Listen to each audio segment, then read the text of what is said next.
Hi Drupalers! Today we are going to solve a problem which hasn't been addressed within other YouTube tutorials so far, which is how to create a new table within an existing database. So what is the problem at the moment? We installed this view_send module, but with this view_send module there is one little problem in the Drupal 7 version, which is when you want to send an email. Let's do it here, like we created already a view and used the module, and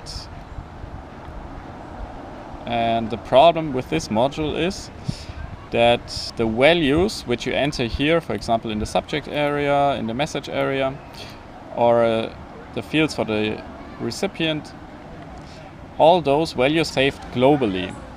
So if you have various users like we do on our side here, then one user can see the text of the other person if the user clicks or uses this function here to remember the text of the email. And this is obviously something that we don't want. We won't have user X to know what user Epsilon is writing in his emails. So how to solve this problem? This problem gets solved by adding a new table to our database. So we already installed the module, and we can see here all the tables from this website. Here we can see that this module, the view_send module, has this view_send spool table. It serves for using cron and sending emails later. What we now want to do is create a new table where all these values get stored, and then to later read them out, which will be shown in a later video. Okay, so how does it work? First of all, we should always take a look at the Drupal API, especially the hook schema API, which here tells you how to add a new table. The hook schema API, or the schema API in general, serves to create tables.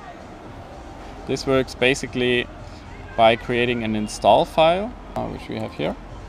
This is the view_send install file, and within this file you can now implement the hook schema function as you usually would implement a hook, like copying the text and then inserting your values. This is the table that has already been created before.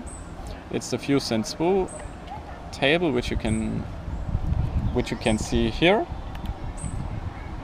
You can open it up and see the structure. There you can see all these variables that are in the database. So how to update now this module and create a new table?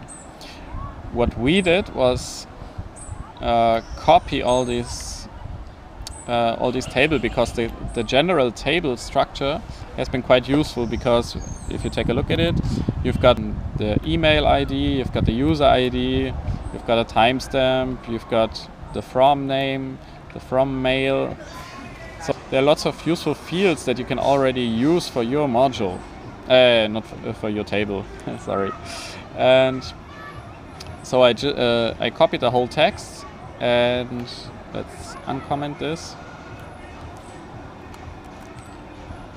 And then I just deleted the parts that we didn't need. So, for example, the email ID was useful, the user ID was useful, but we didn't need tentative status, because the status worked like if the email has already been sent or if it's still pending, and so on. So you basically make a second schema array with the fields that you want to have included in your database,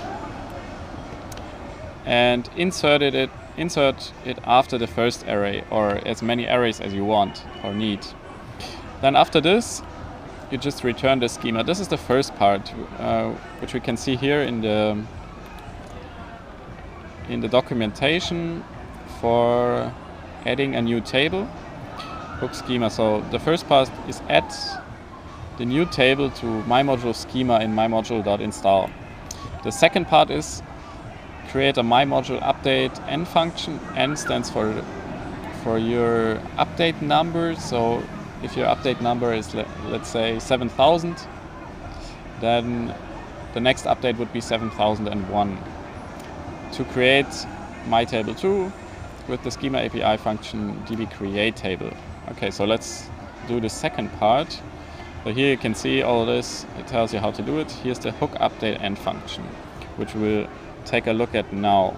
These are formal updates, which you can just ignore. So those are the normal update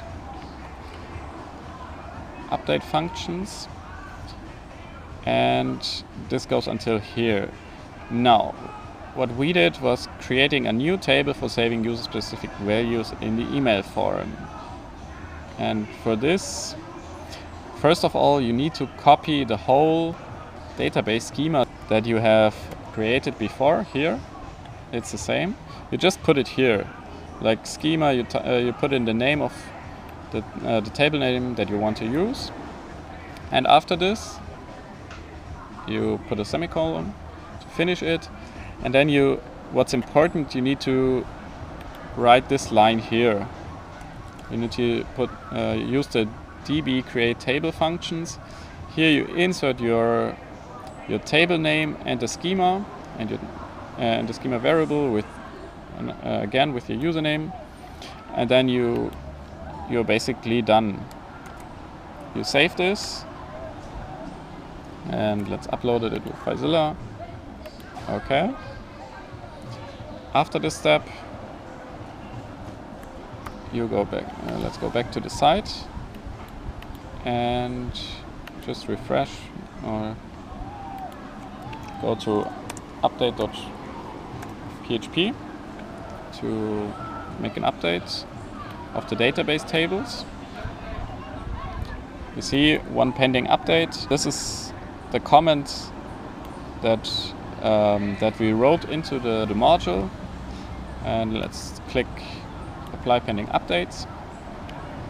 It starts the updates, does its work, its magic, and we are basically done. So everything worked fine. And now you can see here, now we can refresh the database table and see if it worked. We scroll down, use and user email. This is the table that we've created. And here you can see the structure that we have assigned to. And that's everything. Thank you very much for watching, and see you next time.